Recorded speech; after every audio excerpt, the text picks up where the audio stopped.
Ron Paul will no longer actively campaign in the race for president. The candidate sent a message to supporters this afternoon that he'll stop spending money in the campaign. He said moving forward with any hope of success would mean spending millions of dollars that he doesn't have. Paul has failed to win a single primary or caucus during the 2012 presidential campaign. So that leaves two officially in the running for your vote in the presidential election this November. And 24-hour News 8 political reporter Rick Albin here now to look at where the remaining candidates stand right now. Rick?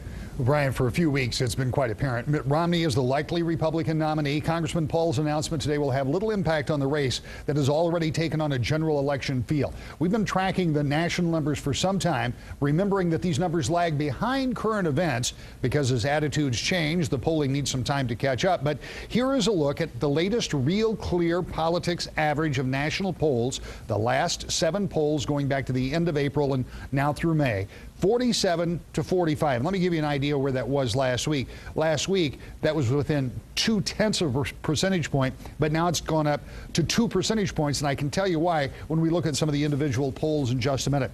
But if you look at the track that we've been keeping an eye on now for months, this is going all the way back to the beginning of 2011. You see the broad separation with Obama over Romney getting very close towards the end of last year as they moved further into the election cycle. Then the big separation again coming all the way back down to where we were just last week, where they were in a virtual tie, and that's begun to split. But if you look at the last 3 polls that have come in, there was one that was skewed considerably differently than others. In other words, within the average, with an 8-point advantage for President Obama. That's the biggest gap that we've seen, and that one was wrapped up the 7th of this month. But 2 that were wrapped up over the weekend show it very close. One with the president ahead 46-45, one with Governor Romney ahead 48-44. So that trend line will start to come back together as they start averaging in more of these polls. Now, there are 2 important things to remember. One, this track that we've been looking at in those overall numbers, that's the overall vote.